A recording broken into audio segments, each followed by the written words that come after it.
Oh, it was. Ah, there we go. Yes.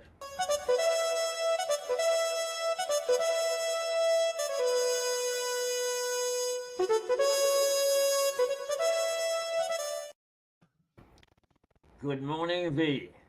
Good morning. Now, have any of you ever wondered what a saint does early in the morning before coming on television? He rocks around on the floor with his dog because it's his birthday. Now, what's that all about, V? Yeah, the dog is now 2 years old, so yeah, some kind of celebration with the presents. And what sort of dog is he? Is like a hunting dog, I would say, kind of a cross between a German Shepherd and an Italian hunting dog. Ah, wonderful, wonderful.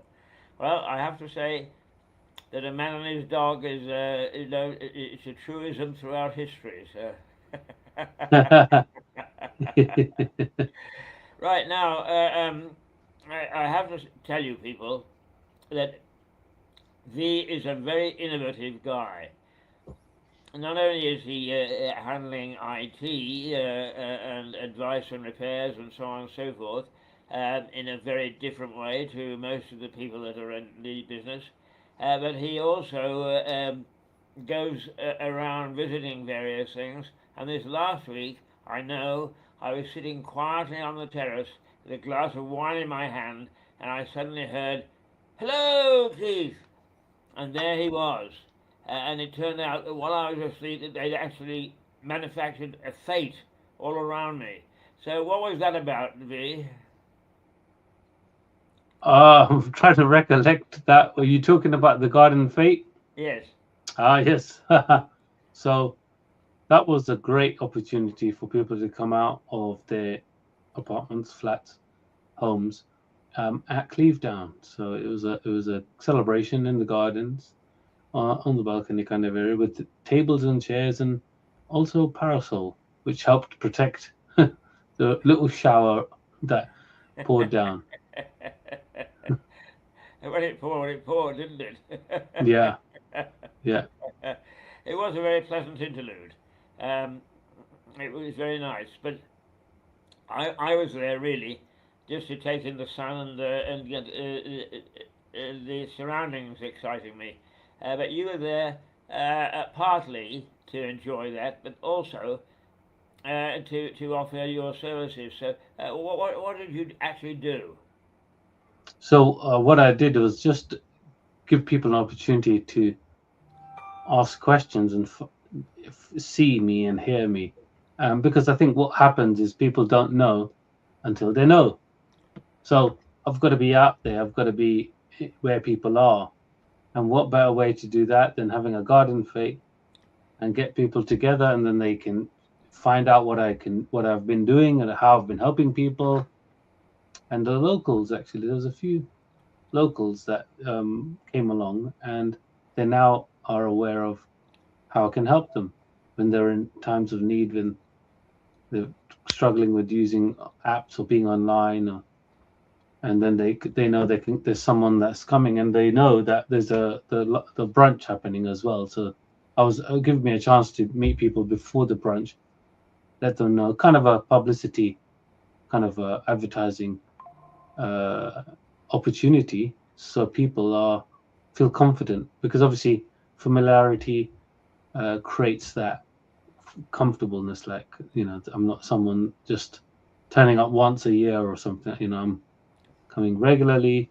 I'm trusted. I'm local, and Yeah, people feel comfortable. yeah. And you do a number of things. I mean, the fete was a one-off, but you actually hold a brunch here once a month. You said to me, "Aha! I'm off to Eastbourne on whatever day it was This Friday, yeah. this Friday. So what are you doing in Eastbourne this Friday?" Same thing. Doing the brunch this Wednesday at Cleveland, then doing another one there on Friday. It seems like these events is the best way to break the ice. Yeah. The ice is broken with not necessarily with cocktails, but with sandwiches. And the common theme is cheese and bread. And some people said salmon, and some people said egg mayo. So these are the ingredients some people have said they would like in their sourdough bread sandwich. Right. Yes. Your smoked salmon biscuits or whatever are going down very well, are they not?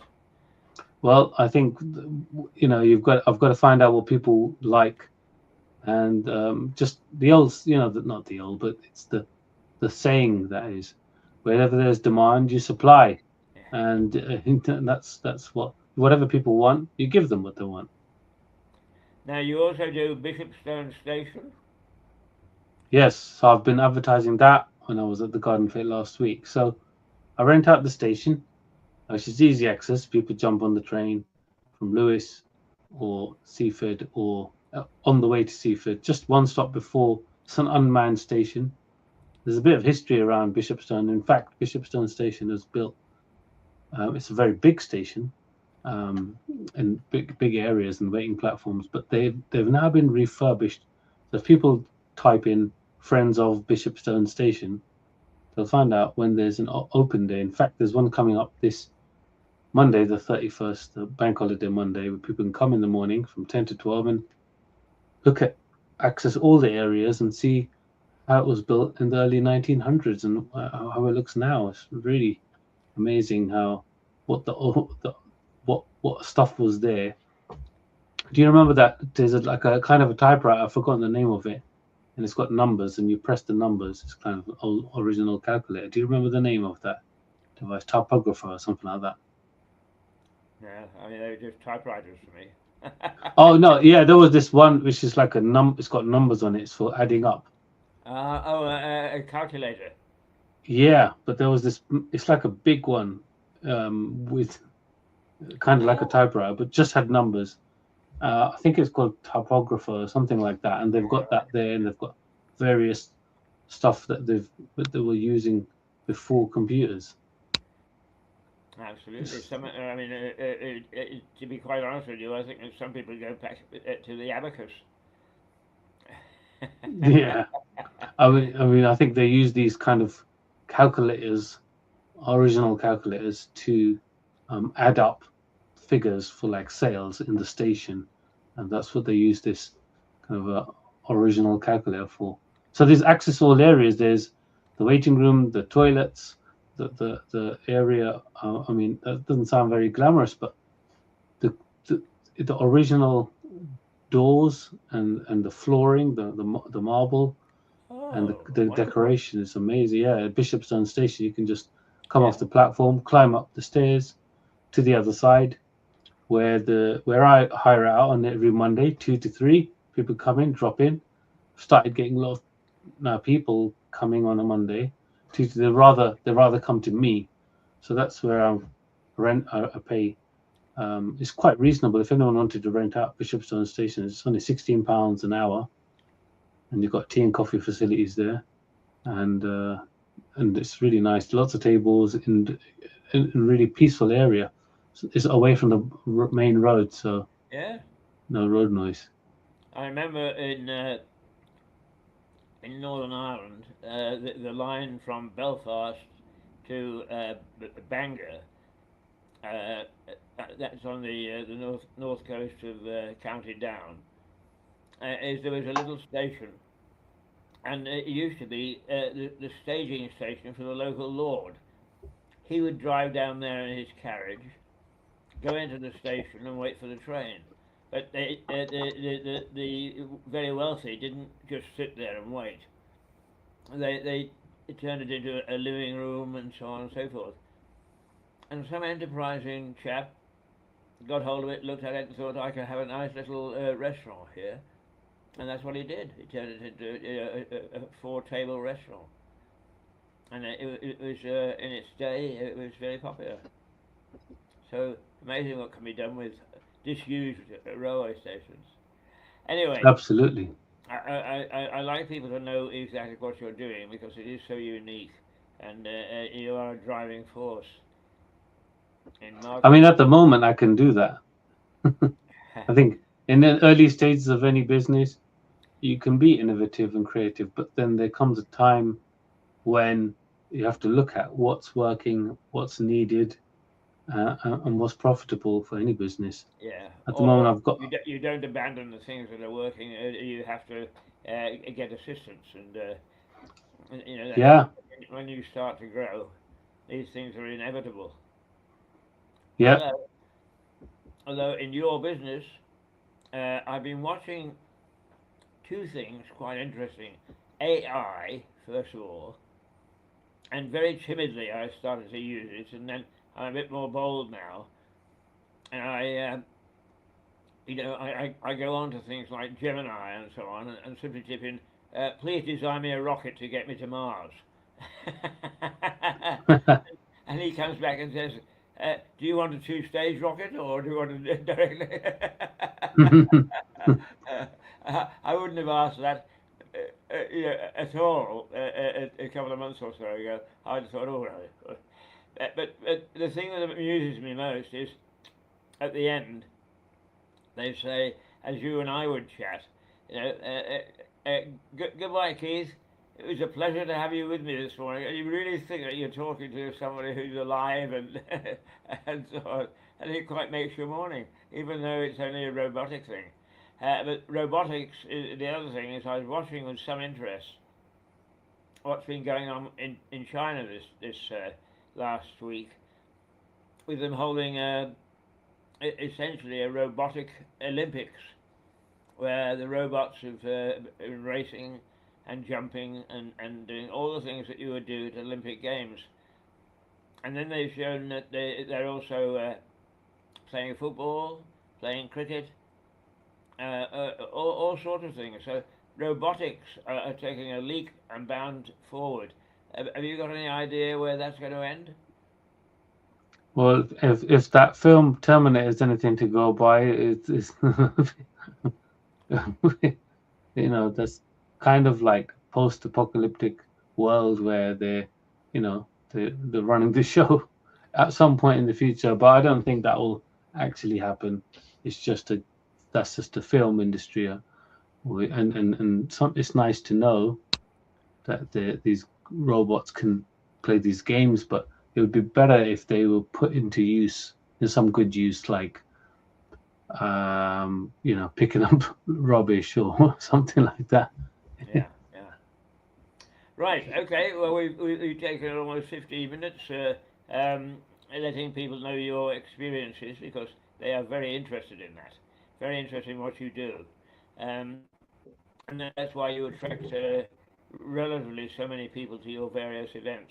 Uh, but you have come across all sorts of things that are bothering people, and you like to make suggestions. So it's your show. Over to you. Sure.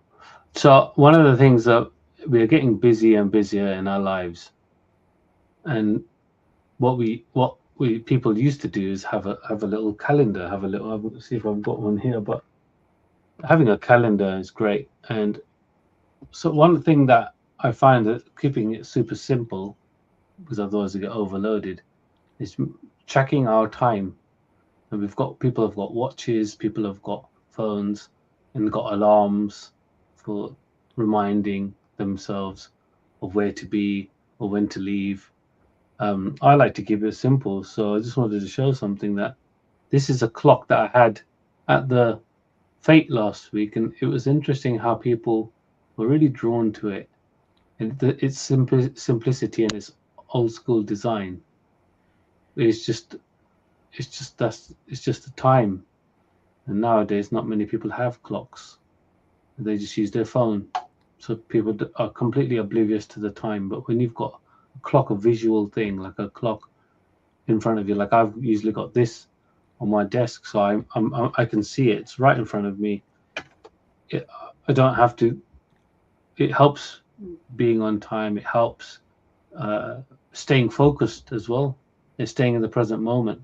There's so many distractions, but having a beautiful clock and watching the sometimes just looking at the seconds hand moving, and original clocks, they would move very slowly, and this is similar. It's moving like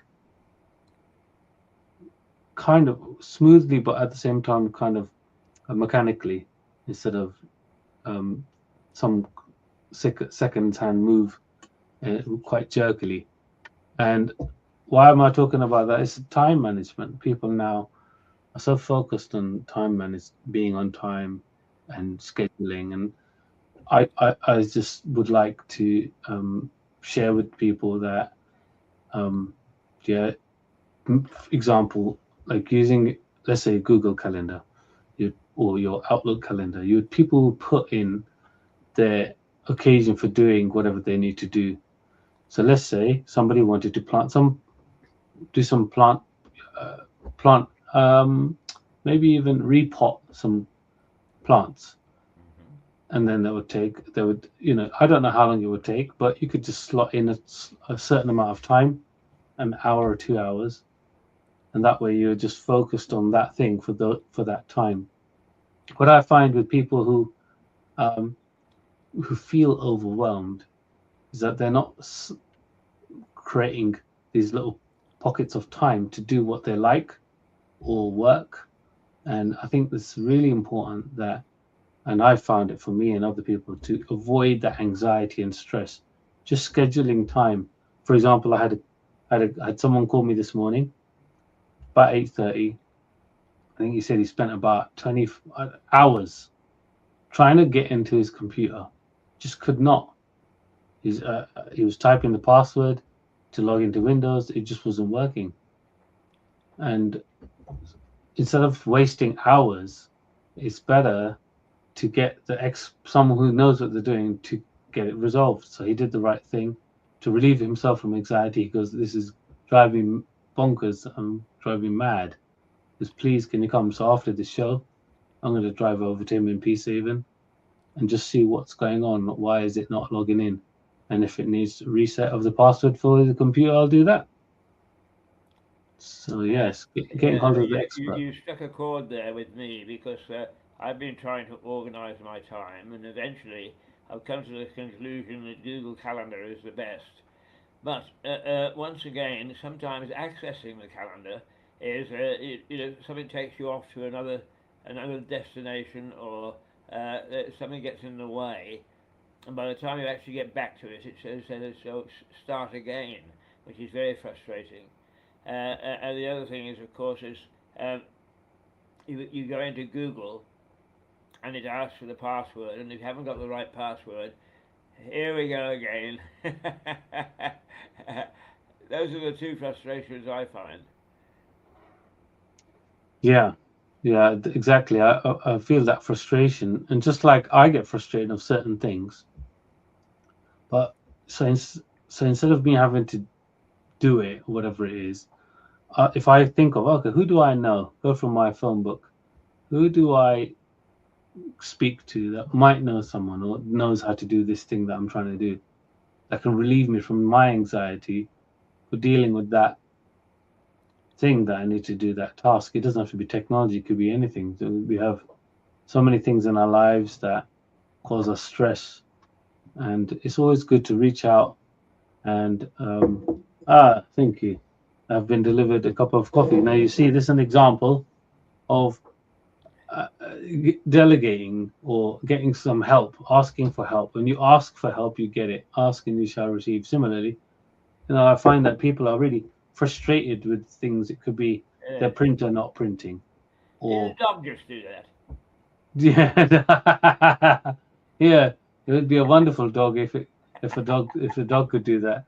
Oh no. This is a human. This is a real human making a cup of tea, not the dog. No, and no robot either. There's no robot.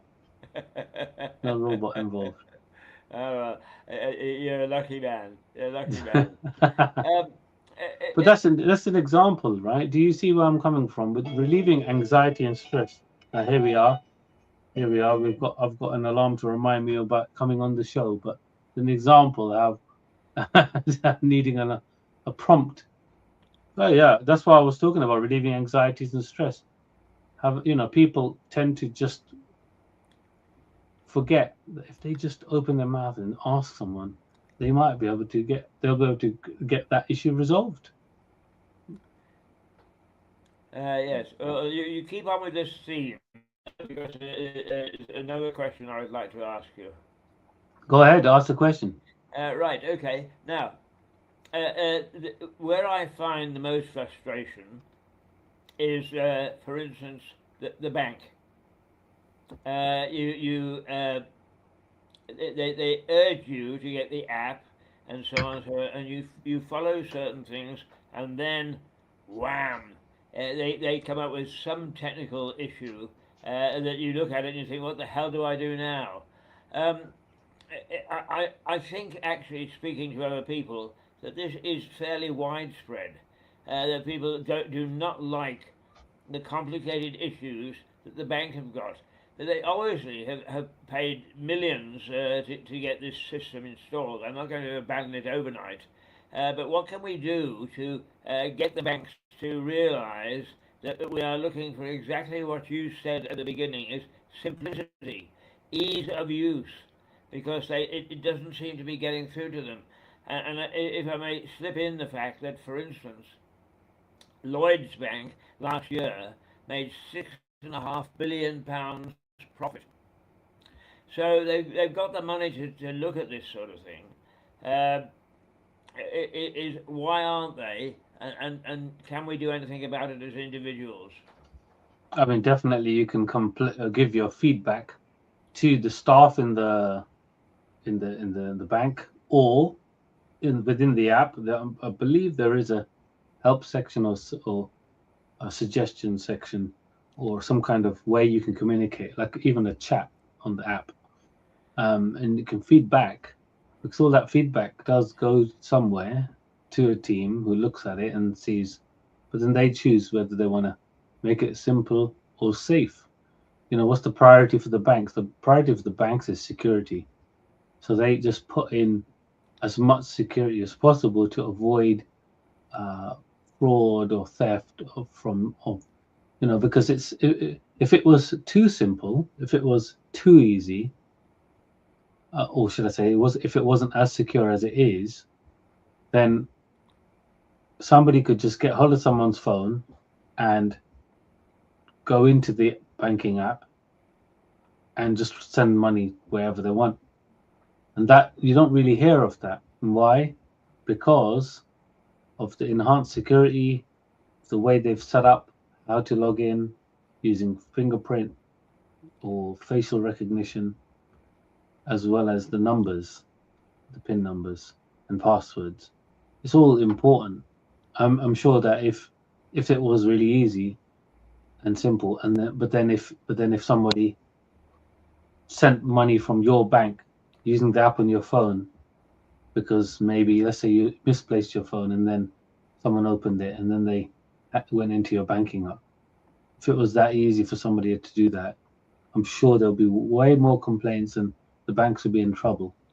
But yeah, if there's possibly some other modification that could potentially be done in the way, maybe the banks could teach and provide some training sessions, perhaps that might be easier to help people who didn't grow up with technology use the apps. That's a very good suggestion, Lee, because actually most um, techie companies put something up on YouTube, don't they? You can tap into a video, and here is a young man or a young woman sort of saying, "Hey, let me show you how to do email today," and so on.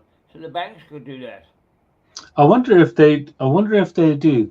In fact, I would have thought they do. So I'm just gonna check on YouTube, see if there is an app which allows. So did you say Lloyd's?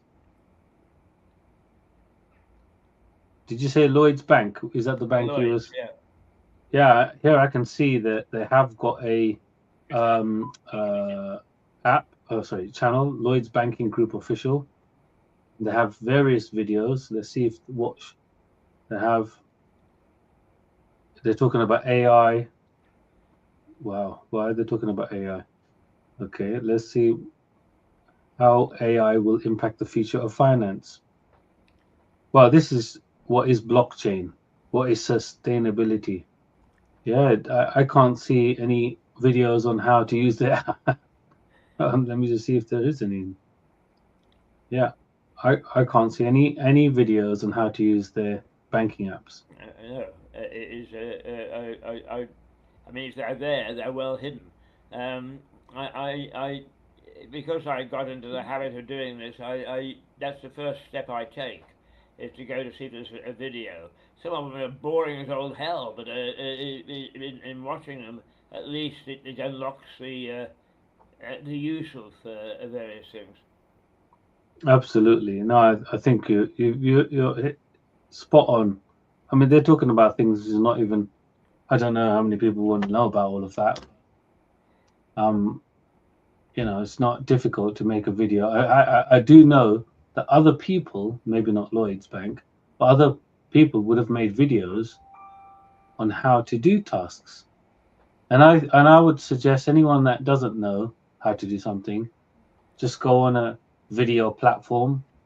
There's Vimeo, there's YouTube, there's so many different platforms where you can watch a video. It could even be Facebook or Instagram, TikTok, and there'll be someone showing a little video clip how to do this or how to do that. And if that doesn't help, then of course just walk into the bank, or go to places where there is someone that knows about apps. For example, there's a lot of these mobile phone shops which sell parts, and just say, usually people want to speak to someone they trust and they know. So it could be a family member, it could be a neighbor, something like that. Have you thought of putting up some videos on YouTube, V? Well, this channel, this Murdo UK TV, is one I share out to people who are my customers or friends, or and get their feedback, and they really enjoy it. They find our conversations, what you talk about, Keith, and what I say, they really find entertaining. That's good. Yeah, in those are the two main ingredients. Get a slot on the BBC, like Morecambe and Wise. I think we'll need a bit more. What's the right word when you? Showbiz. We need. Yeah. Well, I think we need more. I think if we had a kind of a more, what do you call it? People that could come on the show, and then we can have a conversation. So it's a different person each week that could join us. Yeah. And we can just have a three-way call. You highlight is a problem of us being relatively small. Is I've got about 6 or 7 people like you who produce a very nice show, and I host it. But you have to invite people yourself, because if it falls down to me, I've suddenly got a list of 20 people to call and say, will you come on the show? And whereas about 20 years ago I could have managed that, now I find it a bit difficult. But yet please feel free to invite, because we can have up to 10 people on this channel. Right now we could have another 8 to 9 people. And they are very welcome if you feel that the debate or their income can be very positive to your client base. Absolutely. Feel free to do that. Yeah. All right, I will. I'll speak to the audience, speak to the people that I speak to, and see who's interested.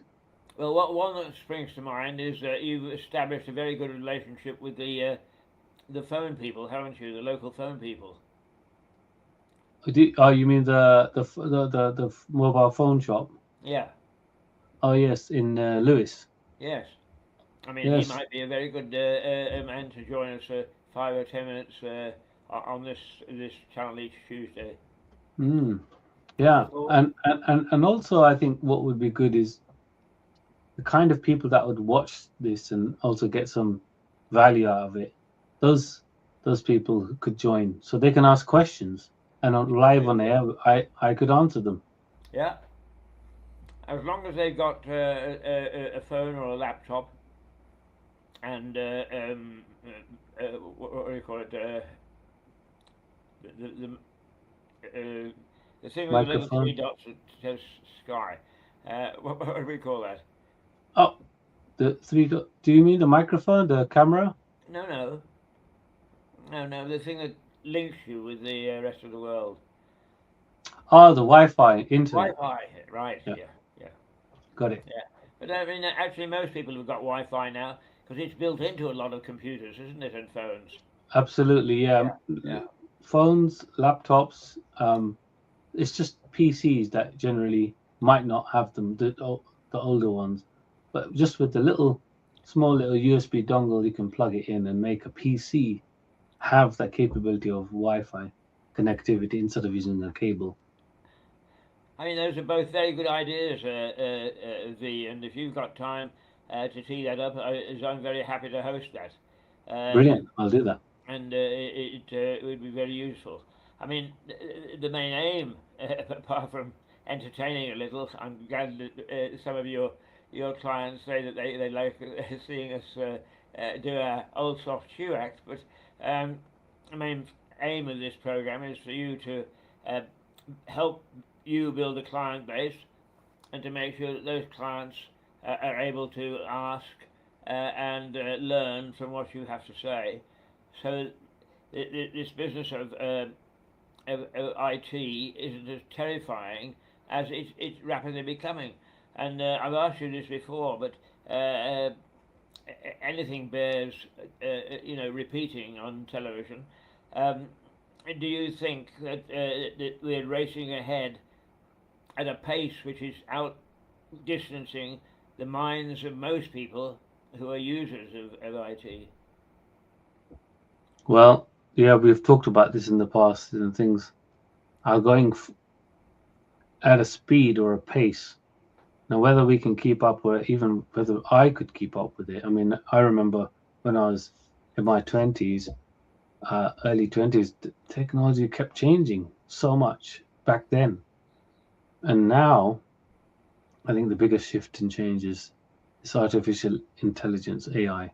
Well, How it's really just speeded up so many things, so many processes and procedures, and um, automating things being done automatically or can be done automatically as guess, opposed to guess what? manually. Who? Guess, Yes. guess who's just snuck in? Let's see who's come through the door. Come and put your face in front of the camera. Morning, V. Morning. It's It's all right, Teddy. Teddy. Come on, let's see your face, for God's sake. Or perhaps he was on a drinking bout yesterday and he doesn't want us to see it. No, fine. Come on, I can't see you. Oh, yeah. Yeah, you'll have to come forward because the camera's. Yeah, There you there are. you go. Now I There can you see you. go. Yeah. Hey, V, all right, mate? Yeah, good. We were talking about various things. One of them was the Garden Fate of last week and the popularity of that. And what's your feedback from that Garden Fate? What did people get out of it? Very good. Good feedback from the people I spoke to. Yeah, to be honest, everyone's happy with it, and that's the main thing, really. That's the main thing. More Garden Fates? Would people want more of these events? I would think so. Yeah, yeah, I would think so. Yeah, there was no one said to me that we shouldn't do another one. So. There's some sort of celebration coming up at the beginning of September, isn't there? The 80th anniversary of Clevedown. Yeah, well, that's what the money raised for was. Once we get the last £15 in from the gardeners, which will be this week, then about £108 raised. Oh, 108. That's a magical number. Into the coffers, and I've got the musician playing at literally, he was a friend of mine. He's a lodger, so and he's doing a cheap afternoon for me. Great. And when is that, Teddy? That's Wednesday, 2nd of September. 2nd of September. Are you involved in that, V? No, so first I've heard of it. It sounds great. Yeah, you're invited, V, anyway. Thank you. That's what I'm saying. Yeah. But there'll be no market or anything. They don't want that. So, but yeah, the landlords wouldn't pay for any entertainment because they expected me to do it. So anyway, I said I want the afternoon off, really. Yeah, don't blame you. You know, because like I've not had, I've done all the entertainment in here all year, which I don't mind. But you know what? It's nice to have a day off. It's nice, just nice to Yeah. have an afternoon off. Yeah. So yeah, all in all, but very good. Yeah, very good. And Brilliant. really the next stuff, I think I'm planning on doing this man a birthday celebration in, I think it's November, isn't it, Keith? November, yes. Yeah, doing him a birthday celebration in November. Oh, that's the first I've heard of that. That's And, wonderful. Yeah. And of course, Dawn mentioned that she said it'd be nice to do another market on for December. So. Oh, yes. A winter market. That's when people loosen their pockets. Yeah. Ah, Yeah. So anyway, we'll wait and I spoke to Andrew as well. He's coming on my show on Monday. brilliant. Brilliant. But if you hear of any things about any challenges people are having with technology, make a note and or ping it over to me so we can discuss it on next week's show. Right. Yeah. Good, excellent. Yeah. Brilliant. So, all in all, but nice guy actually, Andrew. Great. Very nice guy. Yeah. Super. Well, Okay, right. You can go back to the birthday cake. yeah. Birthday doggy. Yeah. Dog is 2 now. Yes, well, I heard him in the background. Oh, you heard him excited barking. about the Okay. party, yeah. Yeah. I'm two. Okay, V, thank you, and Teddy, lovely to see you as See you later. you wander in. That's what our television channel is all about. Is drop in and have a little chat.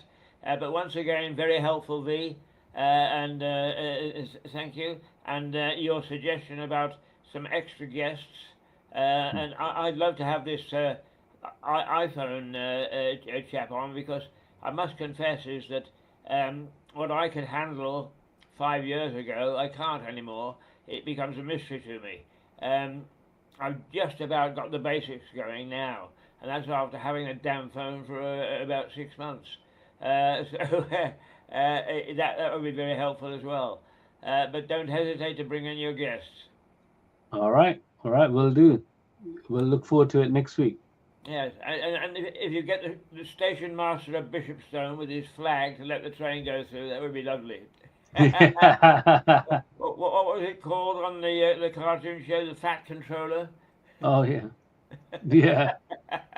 Okay, if we don't see you before, we'll see you next week.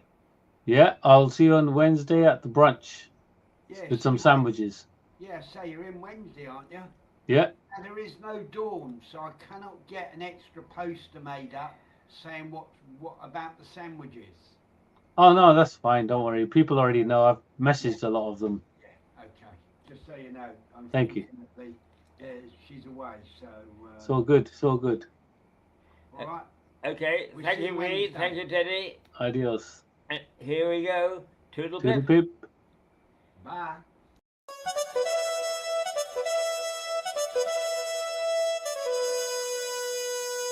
Thank you.